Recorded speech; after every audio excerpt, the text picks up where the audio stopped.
근데 안 할 수도 있어요. 하지만 그 명분이 MBC 기자가 예의 없이 굴어서 슬리퍼 신어서 이걸 명분을 달아서 안 하는 것은 국민들에게 좀 어떻게 보일까. 좀 이거 중단의 이유가 좀 그렇다? 하기 싫어 했는데 좀 억지로 이유를 갖다 붙인 거 아니야? 그런 좀 치졸한 이유 아니야? 이런 인상을 줄 것 같아요. 이건 안 좋은 것 같아요. 김태현의 정치쇼.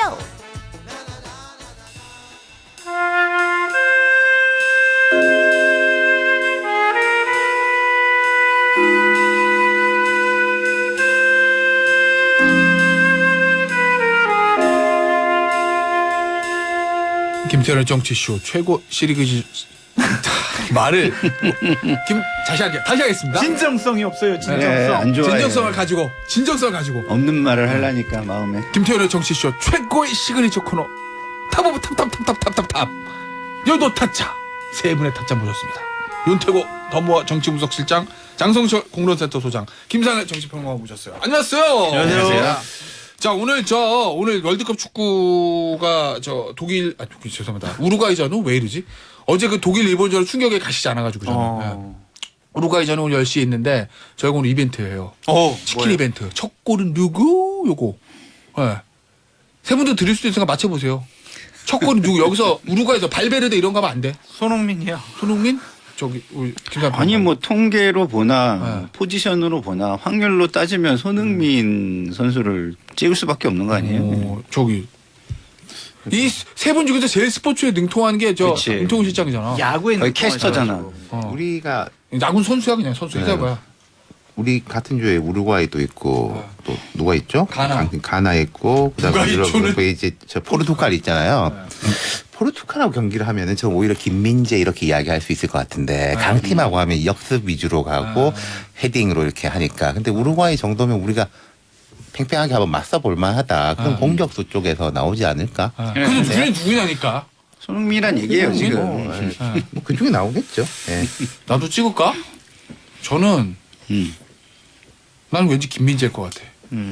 세트피스 헤딩 뭐 이런 것도. 그러니까 우리가 지난번에 독일한테 2대0으로 그때 첫 골이 김영권 선수였잖아요. 수비수가 강팀하고 할 때는 수비수가 골을 또 그럴듯하네요 또. 근데 우루과이는 우리가 역습 위주보다는 팽팽하게 맞서니까. 잠깐 나 바꿨어. 나 그냥 2강인 할래. 난 처음부터 끝까지. 난 2강. 출전은 해요? 난 할 거라고 봅니다. 난 강인이가 우리를 16강을 이끌 거라고 나 그렇게 하고 싶어. 예전에 청소년 데이트처럼. 난 그냥 2강인. 예. 자 그리고 이 치킨입니다. 내일 저 당첨자 나오면 치킨 저 드리는데 뽑아가지고 오늘 긴급하게 편성된 퀴즈 이벤트 하나 더 있어. 뭐예요? 자, 2부에서 장해찬 이 청년자 이사장이 진짜 보수?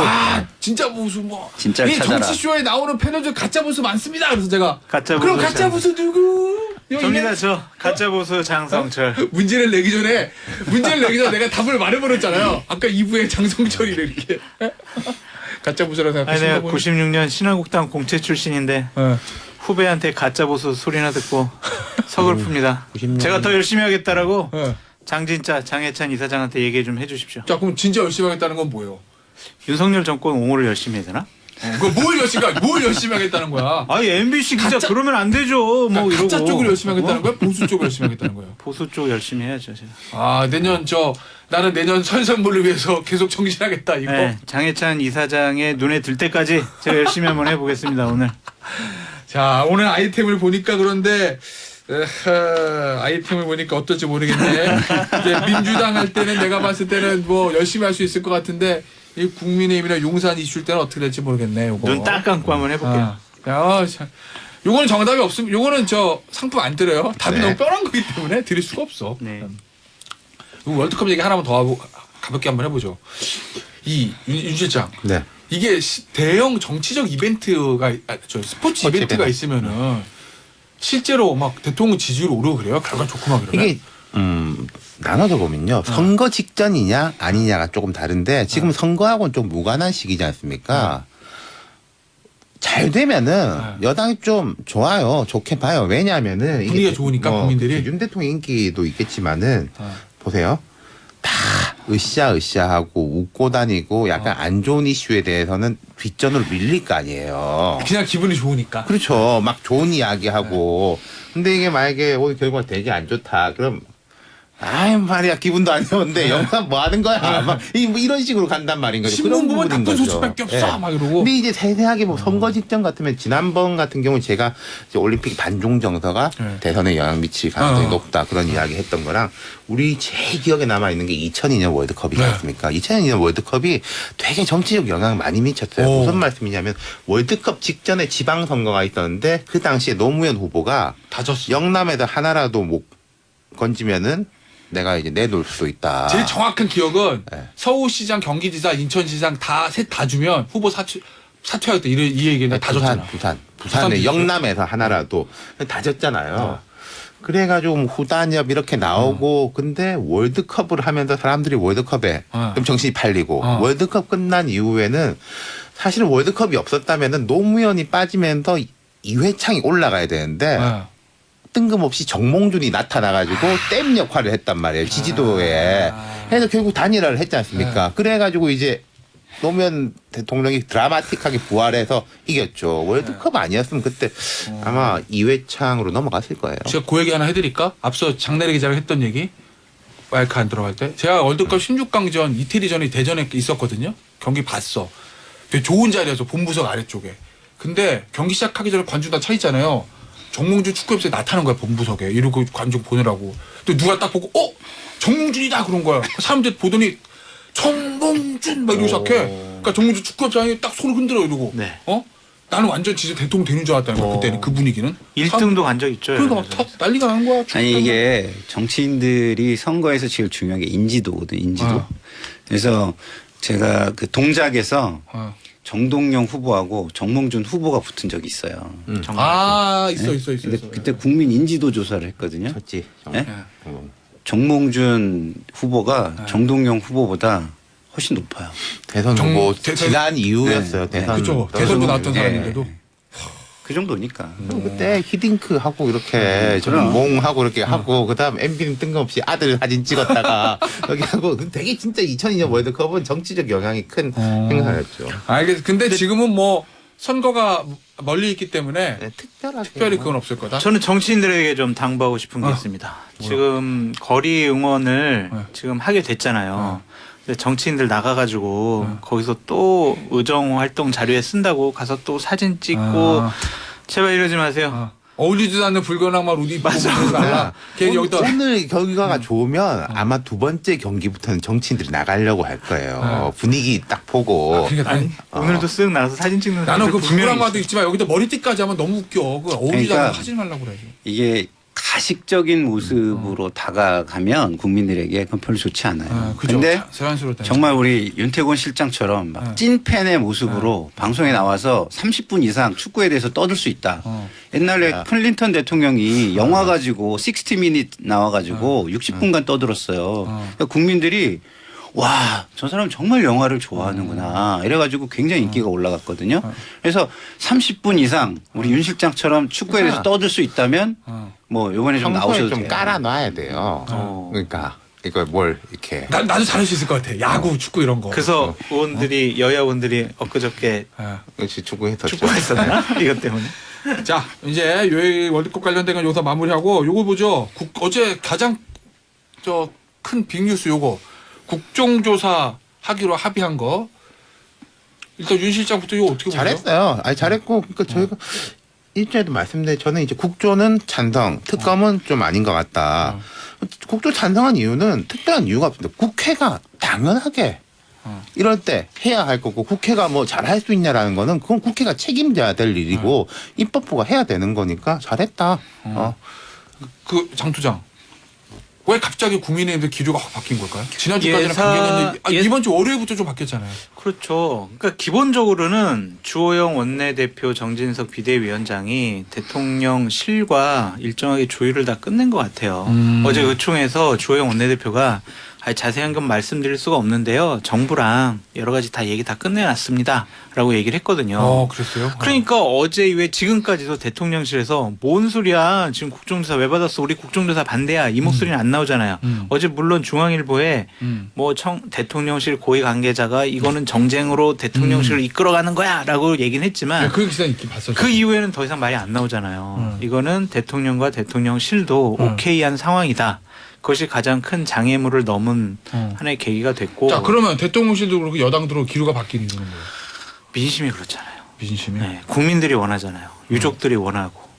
그리고 윤태곤 실장님 몇 번 얘기하셨지만 국회가 뭐라도 해야죠.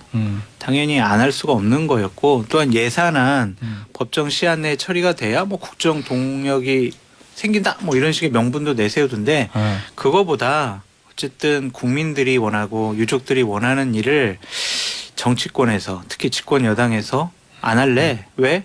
대통령실에 피해가 가잖아. 불똥이 튀잖아. 그러한 명분으로 막기에는 너무 어려웠다라고 보여집니다. 민주당 입장에서는 어떤가요? 민주당이 그동안 서명운동도 하고 한다고 했었잖아요. 네. 그런 일종 압박 전략 네. 이런 것들이 그래도 성공을 거뒀다 이렇게 좀 자평하는 분위기예요. 아니, 민주당은 민심이 뭐 확고하게 뒤에 있었기 때문에 그냥 고하면 되는 분위기였어요. 근데 어쨌든 여야가 함께하는 어떤 모습을 취했다는 거는 뭐 잘한 거죠.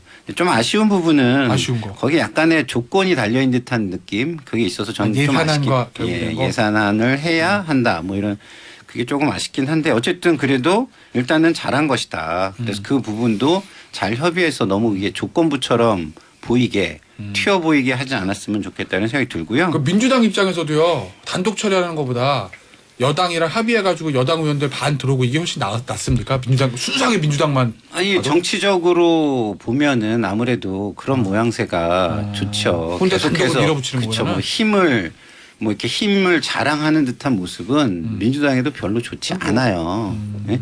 그렇기 때문에 뭐 저는 뭐 잘했다고 생각을 하고요. 근데 이거는 뭐 가는 수순이었다고 저는 생각해요. 좀 뭐 윤 실장이 얘기하신 것처럼 뭐 국민 여론 그리고 국민을 대표하는데 국민을 대표해서 해야 될 사람들이 아무것도 안 한다는 게 말이 안 된다는 게 있고 그리고 제가 취재한 바로는 대통령실에서 이미 오케이를 해줬대요. 2개로.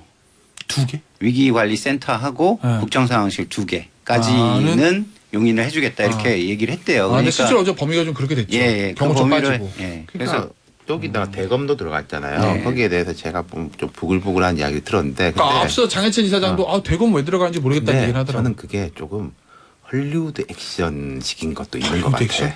뭐냐면은 아유 뭐 우리 환영합니다 이게 아니라 아 우리 이거 이러면 안 되는데 너무 양보했어 라는 식으로 질러 놔야지 이제 지지층도 이제 다독거리는 게 되고 야당에 대한 압박도 되고 저는 솔직히 말하면요 대검 국정조사 해가지고 나올 게 있을까 뭐 마약 뭐 수사한다고 한 거 아니야 거꾸로 민주당이 조금 안 좋아질 수도 있다 망신당할 수도 있다 이런 생각도 대검 누구 불러나? 들고요. 대검 검찰총장 불러오나?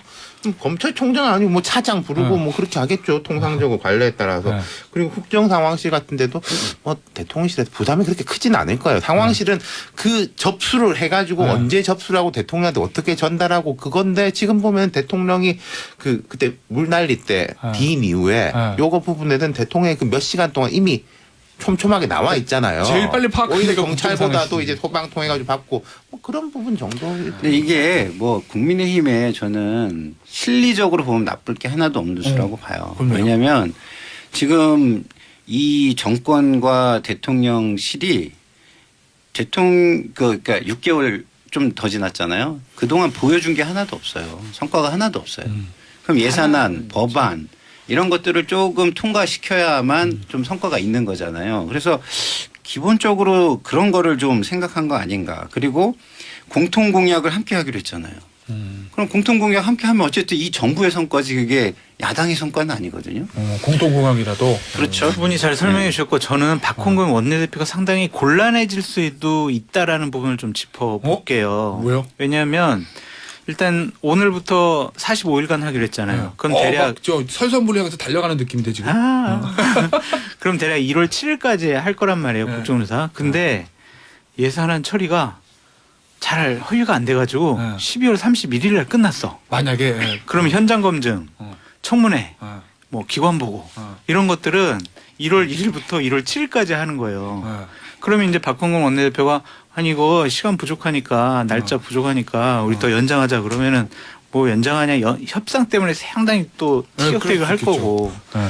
대략 일주일 안에 그 세 가지를 다 할 수도 없을 거고 그러니까 자칫 이게 잘못하면 좀 뭐 기간 때문에 곤란해질 수 있을 거예요. 잘 됐어요. 기간. 어쨌든 잘 됐고 또 저는 궁금한 게 방금 뭐 장 선배도 말씀하셨지만 장 선생님 말씀하셨지만 각 당이 누구를 위원으로 내보낼 건가? 민주당은 나온 거 아니에요 지금?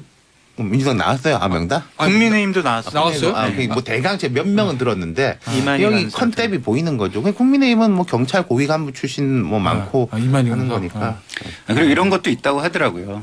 제가 이제 뭐 원래 잘 그 취재 대상들이 곤란해할까봐 취재를 잘 안 하는데 이번에는 좀 궁금해가지고 취재를 해봤는데 지난번에 행안위원회가 있었잖아요. 근데 행안위원회 보니까 별게 없더라.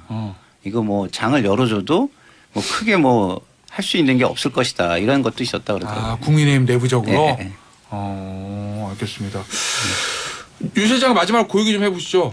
해주시죠. 왜냐면 국정조사란 게 사실 제가 여러 번 했다고 하는데 제 기억에 남는 거는 저 박근혜 탄핵 때 말고는 기억에 남는 게 했는지도 안 그러니까 기억에 뭐 남는 게 없어서 이거 뭐 여러 언론에서 국정조사 그간에 뭐 했고 뭐 이제 효과 없는 것도 있고 있는데 효과 있었던 건 그나마요 합의로 진행될 때. 그러니까 박근혜 탄핵 때는 합의로 진행된 거지 않습니까? 이 부분도 이제 합의로 진행된 거고 제가 생각할 때는 국민의힘 의원들도 이 부분에서 막 무조건 뭐 경찰 뭐 소방 용산구를 감싸 안으려고 하지는 않을 거예요. 지금의 분명히. 분위기가? 예. 그러니까 이제 맞으면은 맞고 그럼 이게 시기적으로 연말 연초로 가는 거지 않습니까? 그럼 국민의힘에서 계획을 짤 때는 대통령실도 그런 것이 리셋하는 이게 마치면은 이 리셋된 분위기 전환하고 뭐 예컨대 대통령실이라든지 뭐 내각에 대한 인사 같은 것도 같이 갈 수 있고 뭐 그런 정도 계획 세우지 않겠어요? 알겠습니다. 용산으로 가죠. 용산. 도어 스태핑. 긴장하십니까? 네. 네. MBC 기자 나빠요. 대통령실의 도어 스태핑 중단. 이거 어떻게 보세요? 잘못됐죠. 도어 스태핑. MBC가 나쁘다며요? 아니 근데 MBC도 나쁜데 네. 도어 스태핑 중단한 거는 대통령께서 용산으로 가시면서 국민과 소통하는 대통령이 되겠어요. 네. 라는 명분 그리고 100일 기자회견 때 저 하지 말라는 얘기 많이 들었는데요. 저 할 거예요. 라고 얘기하셨잖아요. 네. 근데 안 할 수도 있어요. 네. 하지만 그 명분이 네. MBC 기자가 예의 없이 굴어서 슬리퍼 신어서 이걸 명분을 달아서 안 하는 것은 국민들에게 좀 어떻게 보일까 좀 이거 중단의 하기 이유가 좀 싫어 그렇다? 하기 싫어했는데 좀 억지로 이유를 갖다 붙인 거 아니야? 그런 좀 치졸한 이유 아니야? 이런 인상을 줄 것 같아요. 이건 안 좋은 것 같아요. 대통령실 메시지가 뭐 재발 방지에 대한 조치가 나오지 않으면은 뭐 계속하기 어렵다라는 식으로 했는데 그거를 네가 여기서 제 조치의 주체가 누군지 일단은 이제 기자단한테다가 풀기자단한테다가 이걸 한 거지 않습니까? 이게 그럼 기자들이 뭘 해주면은 나 다시 할 거고 니들이 안 해주면 안 해 이런 식으로 들린단 말이에요. 그건 장 소장님 말씀 제가 되게 공감하는 부분이에요. 중단하는 것도 재개하는 것도 주체는 대통령실인 거예요. 기자들이 보이콧한 게 아니잖아요. 그럼 거기에서 이제 자기들 판단이 있어야 되는 건데. 제가 이제 뭐 제 리포트에도 그렇게 썼는데 보통 정치인들이 행위를 할 때 뭐 장외투쟁을 한다, 단식을 한다 할 때 제일 처음에 계획을 하는 게 뭐냐면은 어떻게 중단할 거냐, 출구 전략이라고 하는. 나가면은 어떻게 들어올 거냐, 굶으면은 어떻게 밥 먹을 거냐 계획 짜고 하는 거거든요. 그럼 이 부분도 중단하면은 어떤 모멘텀으로 재개를 할 거다라는 거를 물론 밝힐 수는 없을 겁니다. 그걸 뭐 밝히면 안 되니까. 그런 고민이 있는지 없는지 모르겠어요. 아 근데 재발 방지 대책을 세우는 거를 기자단에 넘겼으면 기자단이 원하는 답을 안 주면 기자들은 우리가 할 게 없다라고 이미 답 줬죠. 야 기본적으로 굉장히 후진국형이에요. 후진국형 네. 어떤 점이? 기본적으로 국가나 정부의 작용은 시스템 안에서 이루어져야 되잖아요. 지금 이걸 보면 굉장히 감정적이고 네. 그냥 자기 힘이 쓰니까 힘 쓴다 이렇게 보여요. 굉장히 안 좋아 보인다 이런 생각이 들어요. 네. 시간 다 됐네. 그럼 잠시 쉬었다가 우리 윤 실장이 항상 요 타임아웃에 많이 걸리거든요. 4부에서 마저 얘기 나눠보죠. 앞서 김상현 평론가가 지금 윤석열 대통령이 저 도어 스태핑 MBC 문제로 중단한 거 요거 후진국형이다 이렇게 말씀하셨잖아요. 예. 거기에 대해서 우리 윤태곤 실장이 뭐라고 얘기하려고 하는데. 예, 그런 말을 했는 건데 그러니까 우리가 흔히 이제 뭐 후진국형이다 관용적으로 쓰는데 이거는 선진국형이긴 해요. 그래요? 이게 잘한다가 아니라 못하는 건데 언론하고 권력이 싸우는 거는 선진국형이 우리나라에서도 보면은 김대중 정부 때부터 권력과 언론의 갈등이란 말이 나타나기 시작했어요. 그 전에는 그냥 탄압이고 뭐 저 가가지고 이렇게 물 먹이고 회사에서 쫓아내고 남산 끌려가고 이런 그런 거. 거였다라는 거죠. 민주화가 근데 대략 있는 그건 좀 거구나. 말이 안 되는 게 일단은 첫 번째 이 시대를 기준으로 해야 된다는 것. 네. 두 번째 비교 대상이 좀 약간 비슷한 체제를 가지고 있고 그런 대상을 그러니까요. 비교로 해야 된다. 그 차원에서 후진국형이라는 거지 뭐 군사 독재 시대 때 뭐 이럴 때에 비하면 우리나라가 뭐 엄청나게 발전했죠. 그렇구나. 자 그러면 이거 물어볼게요. 앞으로 어떻게 해야 돼요? 도어 스태핑? 그러니까 계속 저는- 안 하는 게 맞아? 아니면 어떤 아니, 형태로 그러니까 하는 게 맞아? 뭐 모르겠어요. 이게 그런 식의 이야기를 하는 사람도 있어요. 도어 스태핑이 부담스럽다면 정례적인 걸 좀 박아서 뭐 주간, 월간. 어쨌든 윤 대통령이 과거에 이제 다른 대통령들에 비해 가지고는 언론에 적극적인 거, 말하는 좀 거 스스럼 없는 거는 맞잖아요. 그러니까 그런 게 있으니까 도어 스태핑 안 하려면은 그걸 만들어야지.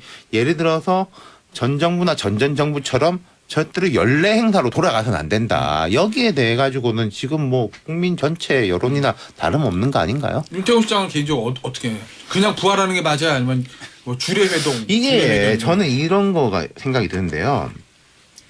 사실 이 도어 스태핑 이런 것이 이제 무슨 법도 아니고 규정도 아니고 관행하고 문화인 거잖아요. 이게 제대로 아직 정착이 못 된 건 분명해요. 그러니까 분위기가 되게 좋을 때 하하호호 할 때는 솔직히 말해서 슬리퍼가 아니라 맨발로 간들 뭐 누가 뭐라고 하겠습니까? 시원하겠어? 막 이러고 예, 그러고 되는데. 그러니까요. 근데 MBC 사태가 아니라도 권력하고 언론은 긴장 관계가 있을 수밖에 없고 뭔가 언젠가 터질 수도 있는데 근데 예컨대 우리가 대통령의 공식 기자회견 때는 손 들어가지고 하면은 뭐 SBS의 윤태곤입니다 대답하고 하는 그런 이제 관행이 정착돼 있는데 이건 그런 관행이 없단 말이에요. 그러니까 이걸 이제 만들어가는 거는 양쪽에 다 대통령실하고 언론에 다 책임이긴 해요.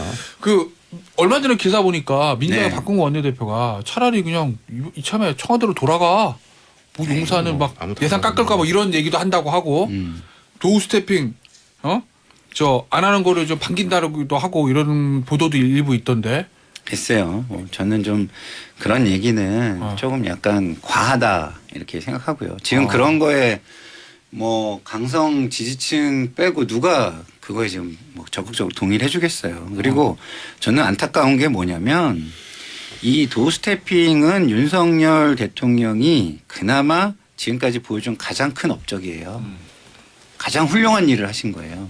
물론 그 내용 면에서 뭐 주변에 조언을 많이 했잖아요. 뭐 본인이 다 대답해야 되는 거 아니다. 예를 들어서 뭐 경제 관련이면 자기가 모르면 잠깐 이건 뭐 그러면은 뭐 경제부총리를 통해서 뭐 오후에 좀 정리해서 브리핑을 하도록 하겠다든가 아니면 본인이 직접 하는 게 좀 부적절한 것 같은 것은 대변인을 통해서 뭐 브리핑을 하겠다든가 하고 자기가 할 말만 하고 들어가라 이런 조언들 많이 했잖아요. 그런 식으로 좀 유능하게 했으면 이거 가장 큰 업적인데 이런 식으로 중단을 하면 그나마 그동안 본인이 만든 가장 큰 업적을 스스로 부시는 거예요. 하는 게 맞다. 그러면. 하는 게 맞죠. 자, 장 소장 어때요? 아니요, 지금 기사 보니까 국민의힘에서는 내심 반기는 분위기도 일부 있다. 뭐 이런 기사도 있어요. 제가 대통령실 참모라면 도어 스태핑 하지 마시죠라고 해요. 왜냐하면 자꾸 맨날 저희 같은 평론가들이 오늘은 무슨 말 하셨는데요? 이거 부적절하고요. 이거 잘못됐고요. 계속 이렇게 비판하잖아요. 그 국민의힘에서는 일부에서는 차라리 잘 됐어라는 반응이 나온다고 그것 때문이에요? 그렇죠. 왜냐하면 항상 그 부분에 대해서 구설수에 올랐기 때문에 말실수가 돼가지고 대통령 지지율에도 영향을 줬다라고 생각을 하고 거기서 말실수뿐만이 아니라 태도 문제도 우리가 항상 문제 삼았잖아요. 본인이 답하기 싫은 그런 질문에는 고개를 휙 돌리고 가버리셨다. 이게 소통하는 대통령의 모습이냐? 막 이렇게 비판을 하니까 참모 같은 입장에서는 이거 안 하는 게 좋겠다라고 하겠지만 국민과 저희 평론가의 입장에서는 대통령의 날 생각을 들을 수 있는 중요한 기회거든요.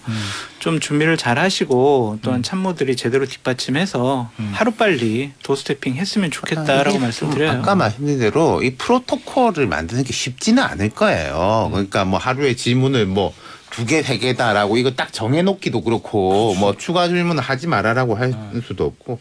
쉽지 아니 않은 제가 볼 거거든요. 때는 대통령이 이걸 계속 하시면 학습 효과가 생길 거예요.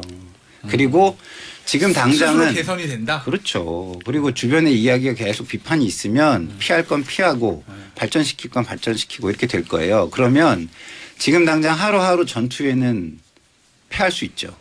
그렇지만 일정 기간이 지난 후에 총평을 할 때 전쟁에서는 승리하는 것이 될 것이다. 저는 이렇게 생각해요. 말 실수는 있어도 돌아보면 그렇죠. 아, 이게 문통이 그건 잘했지. 이렇게. 그렇죠. 그리고 또 학습 효과에 따라서 점점 잘해 나가면 나중에는 아 옛날엔 그랬는데 어유 지금은 뭐 훌륭하네. 정말 저건 잘했네. 진정성도 인정받고 역사적인 평가도 받고 할 거예요. 이걸 중단하면은 딱 되게 좋아하는 사람 있지. 그 누군지는 모르겠지만 다음 대통령. 아니 그리고 이거 중단하면 계속 비판만 남아요. 어떤 그러니까, 비판이냐 뭐 괜히 뭐 성급하게 했다. 제가 김상일 선배 말씀하시는 공감하는 게 우리 생각해 보세요.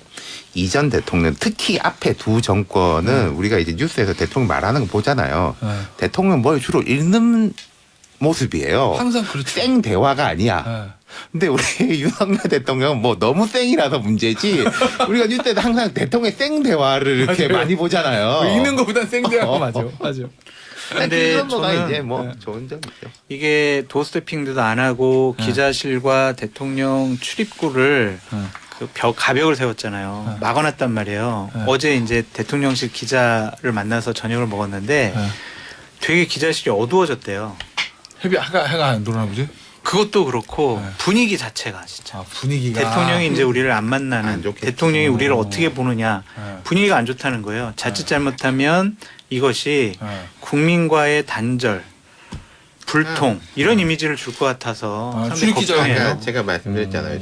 제가 이제 청와대 출입을 이제 몇 년을 했는데 두 정부에 걸쳐서 우리 이게 사실 청와대 출입이 아니라 춘추관 출입이에요. 춘추관 출입 가지도 못하고 취재가 거의 안 돼. 대통령도 다 TV로 보고 이렇게 연례 행사로 보는 건데 사실 용산 기자들은 그 기자의 입장에서 보면 되게 좋았던 좋은 환경이었었던 거죠. 매일 아침에 대통령 얼굴 보고 표정 뭐 어떤지 보고 질문도 하고. 그러니까 본인들의 위상도 어마어마하게 올라갔던 거죠, 사실은. 근데 춘추관이 있었을 때는 춘추관에서 들려오는 취재 외에는 거의 못했었는데 적극적인 취재를 할 수 있는 상황이 됐었잖아요. 알겠습니다. 근데 아까 윤태구 실장 말씀에 따르면 재개하는데 그럼 어떤 명분과 어떤 조건으로 다시 재개하는 거 만들기 쉽지 않을고 이 말씀이었던 그렇죠. 거예요. 이제 뭐 머리 궁금하다. 계속 굴리고 있겠죠. 아마 뭐 안 아니, 굴리고 근데 있으면 이상한 거고. 우리 윤석열 대통령님은 본인이 기분 좋으시면 또 갑자기 도스태핑 갑작스럽게 하실 수도 있다. 원래 갔더니 가비가 없어졌어. 네, 다른 대통령과는 좀 스타일이 다르시기 때문에 기대해 봅니다. 알겠습니다. 아 여기서 대통령 성대모사 한번 해야 되는데 내가 연습을 안 해가지고. 좋아 빠르게 가! 뭐 이러고 내일부터 시작! 뭐 이렇게. 이 방송 없어질 수도 있을 것 아 같은데. 좋아 빠르게 가가 왜? 네? 왜? 거의 이준석이 만드는 거 아니에요? 아이 뭐 그런 것까지 따져. 지금 그때 쇼츠도 다 없애는 지금 판국에. 뭐 어쨌든. 이렇게 이준석 홍보를 좀 해주고 네. 자 그러면 여기서 민주당 얘기를 좀 해보겠습니다. 오늘 아침에 중앙일보 기사를 보니까 김상현 평론가. 네. 야 이거 제목이요. 이거예요. 7인의 멤버 김영진도 돌아섰다. 친명 10명 줄줄이 탈명. 흔들리는 이재명 민주당 뭐 이렇게 나왔거든요. 그러니까 결국에는 사법리스크가 커지니까 네. 비명계의 파이가 좀 커진다. 그럼 여기서 보니까 중앙일보 취재에 따르면 169명 중에서 공개적인 탈명 인사 10명, 중립성향 40명, 친문재인계 30명, 친이강 20명 하면 비명계가 100명은 넘는다. 네. 오히려 비명계가 다수다. 그러면서 이제 탈명을 했던 분들 중에서 뭐 조홍천 의원이야 우리가 다 아는 거고 전재수 의원도 이제 갈치 소리를 들었던 분이고 네. 이원욱 의원도 공개적으로 사실 이재명 대표 비판 많이 했거든요. 네. 근데 여기 보니까 수박에 갈치에 뭐 이거 식품점. 저기 공개적으로 이재명 대표를 비판하지 않았던 강훈식 의원 네. 그 이름이 올라갔고 탈 이재명계라고 하고 네. 그리고 김영진 의원 네. 여기 이분은 되게 오래된 분 아닌가? 저 이재명 의원이랑 이 관계가요? 7인의 멤버고. 근데 아니 같은 이름이 이렇게 학교, 나와버렸어요. 예, 같은 2017 학교 출신이고, 때부터. 예, 굉장히 뭐 초기부터 성남시장 시절부터 예. 이재명 시장을 굉장히 높게 평가해서 기사 굉장히 보니까 17년 경선 때도 17년 경선 때도 같이 네. 했다고 그러고. 뭐 제가 또 우리 김영진 의원은 뭐 중학교 선배기도 하고 아 그래요? 예. 형 친구의 형님이기도 하고 예. 뭐 고등학교는 좀 다르구나. 예, 어쨌든 같은 지역이기도 하고 잘 알죠. 잘 아는데 아는데. 뭐 관계가 틀어진 지는 좀 됐어요. 아 이재명 의원 그럼요. 대표하고 예. 김영지 의원하고 그래서- 원래 그렇게 가까웠는데. 예. 근데 뭐 관계가 틀어진 지는 벌써 뭐 몇 달 이상 지났고요. 그렇기 때문에 지금 이 기사가 나왔다고 해가지고 그걸 탈명이 지금 시작되는 거다. 이렇게 김영진 의원을 거기에다 대표로 갖다 쓰는 거는 좀 안 맞는 것 같고. 근데 질문. 저희 같은 외부에 있는 독자들이나 사람들 볼 때 음. 김영진 의원하고 이재명 대표가 사이가 예전에 틀어졌다는 거는 김상일 평론가 대부자들만 아는 거잖아요. 그렇죠. 근데 이게 알만한 사람들만 아는 알만한 걸 사람들만. 예, 예. 근데 다 공식적으로 알게 되는 이름이 박아서 기사가 나왔어. 네. 그리고 그거를 김영진 의원 측에서 야 내 이름 빼 안 돼 이거 뭐 오범이다 이런 거 안 해요. 네. 그럼 이게 시장에 주는 메시지는 다른 거 아니에요? 그렇죠. 분위기는 뭐 다들 이제는 좀 약간 당황해하는 분위기는 있다. 제가 이제 방송에 나가면 계속 그 얘기를 하는데 저도 그렇고 이재명 후보를 심지어 찍었던 사람들 내지는 이재명 후보를 지지했던 사람들도 이거 뭐지? 이게 진짜면 어떡하지? 뭐 이런 어떤 뭐 이렇게 좌우를 돌아보면서 상황 판단을 좀 하려고 드는 모습 그런 게 보이는 건 맞아요. 근데 뭐 딱히 이제 이재명 후보를 방어 안 하고 차별화해야 되겠다. 여기까지 간 건 아니고요. 지금 관망. 그렇죠. 관망이라기보다는 옛날에 관망이라면 좀 더 적극적으로 자기의 길을 판단해 보려고 드는 기류는 분명히 있는 것 같아요. 김영진 의원이 예전에 이미 김상현 평론가 표현으로 하면 예전에 틀어졌다고 하는데 틀어진 이유는 뭡니까? 그 정도. 이게 굉장히 핵심적인 역할들을 많이 했는데 거기에서 이제 뭐 김영진 의원이 좀 약간 합리적인 제안을 하는 그 뚝심들이 있거든요.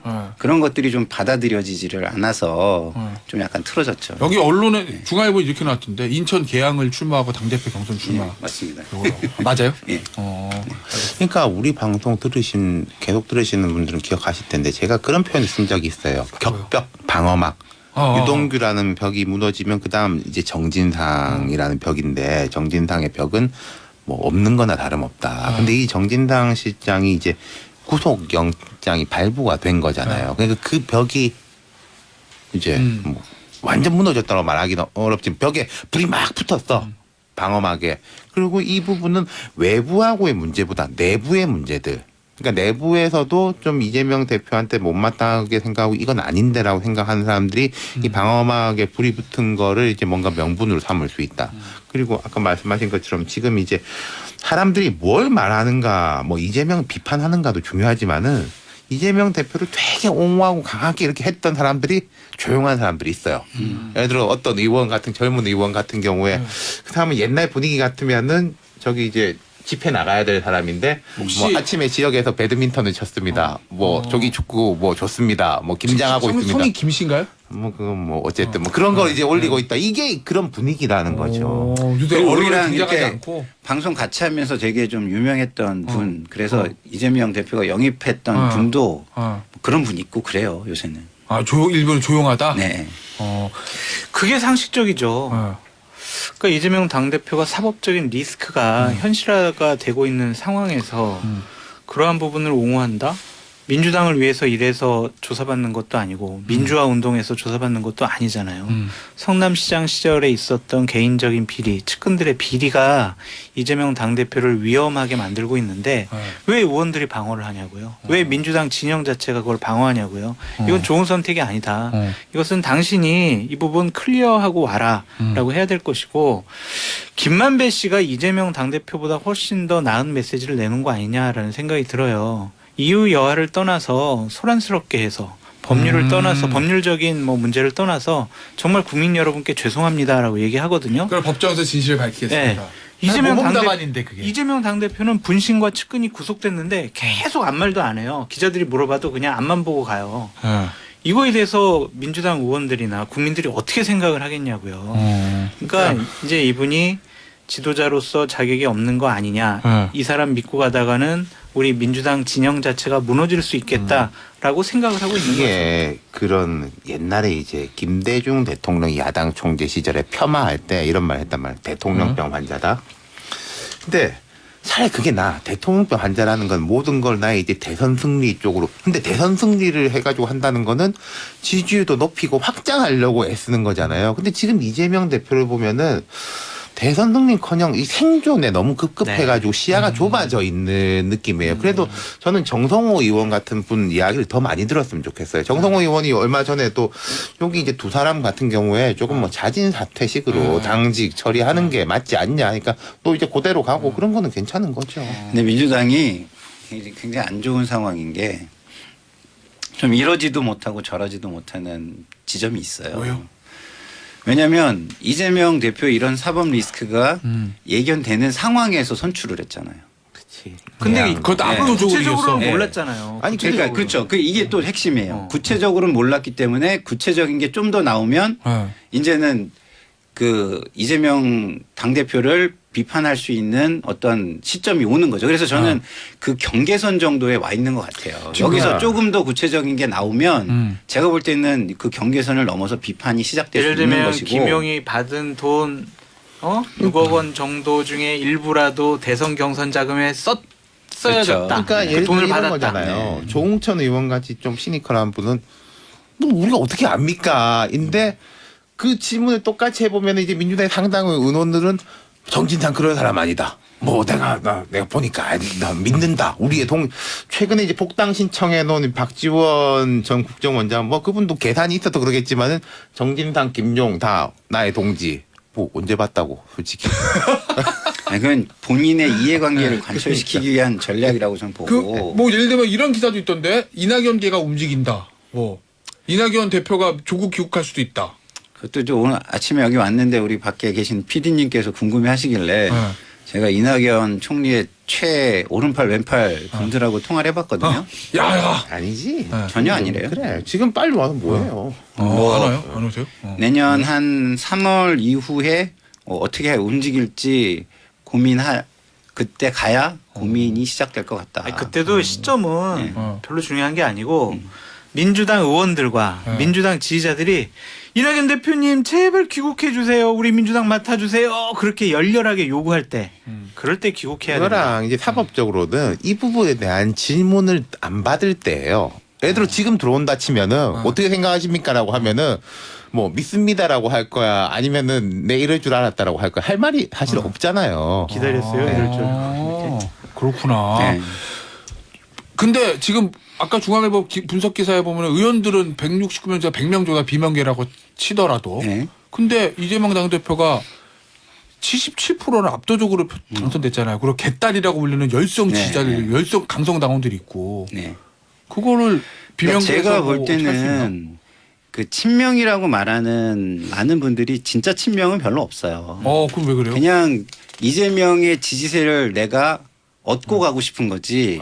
뭐 본인이 진짜 친명인 사람은 저는 별로 없다고 보거든요. 그런데 그러면 그게 친명이 그렇게 없는데 왜 이재명 당대표가 이렇게 힘이 있냐? 왜냐하면 비명이 구심점이 없기 때문이에요. 전부 다 흩어져 있고. 네. 그럼 비명계가 90점만 생기면 얘기는 달라질 수 있다? 그렇죠. 구심점이 생기기가 쉽지 않은 지금 구조죠. 왜냐하면 소위 말하는 개딸이라는 강성 지지층이 공고히 있기 때문에 거기를 좀 두려워하거든요. 좀 두려워하는데 그 두려움을 이겨낼 정도의 명분이 생긴다. 그러면 그 정도의 두려움은 내가 뭐 해도 이걸 이기고 중도층 지지로 이걸 뭐 안고 갈 수 있어. 결국 결과물은 나한테 유리할 거야. 이런 판단이 있으면 뭐그 정도는 그러니까 이게 사법 리스크 돌파하죠. 때문이기도 하겠지만은 이재명 대표를 보면은 그런 선거라든지 전당대회 경선에서는 되게 강한데 대표가 돼가지고는 뭐 그렇게 이렇게 인상적인 모습 그리고 좀 뭐 바깥으로 못하더라도 다독거리면서 사람들을 이렇게 좀 내 편으로 만들고 그런 건 사실 이제 정세균 대표 되게 잘하는 사람인데 그런 건 너무 못한 것 같아요 지난 몇 달 동안에. 지금 이 상황을 국민의힘에는 호재입니까 악재입니까? 이재명 대표가 막 예를 들면 막 무너지면 악재지.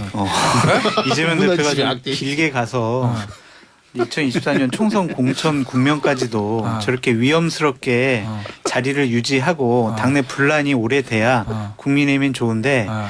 조기에 낙마하면은 아. 국민의힘으로서는 완전 좀 더 나쁘죠. 비대위 꾸려가지고 또 국민 여러분 죄송합니다 막 민주당 그러면은 아. 또 국민의힘으로서는 우리 근데 어떡하지? 총선 아주 직전까지 가면 별로 좋을 건 없어요. 어. 왜냐하면 또 그때는 선거를 치러야 되기 때문에 또 비대위예요. 뭉치거든. 한 달 전에 비대위 해도 돼. 알겠습니다. 오늘 여기서 자 타고 탑탑탑 여기서 마무리하죠. 지금까지 장타짜, 김타짜, 윤타짜였습니다. 감사합니다. 감사합니다. 감사합니다.